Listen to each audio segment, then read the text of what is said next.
Оправи ли си леглото днес или вече знаеш защо не трябва да го правиш? Ако си още не си разбрал, влез в канала ни и виж видеото, което стана хит. Там обяснявам защо. А сега да отговоря на коментара.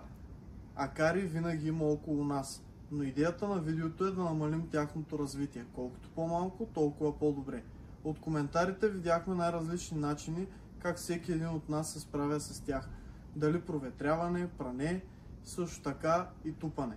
При прането трябва да перем чершафите на продължение на 60 минути на 60 градуса, за да убием всички акари.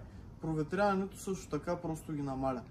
Затова имаме перфектното решение. Както за тези, които си оправят леглото, а и за тези, които не го правят. Препарат Allergy Free с полезна бактерия, без никакви химии. Просто бактерията се храни с домашен прах, акари и остатъците от тях. Помага на хора с алергия към акари и домашен прах. Да приемем, че използваме флакона върху матрак 160 на 200.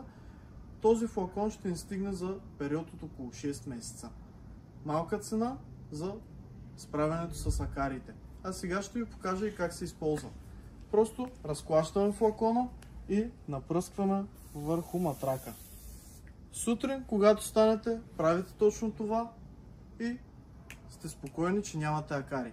Последвайте канала на Интерматрак за още интересни видеа.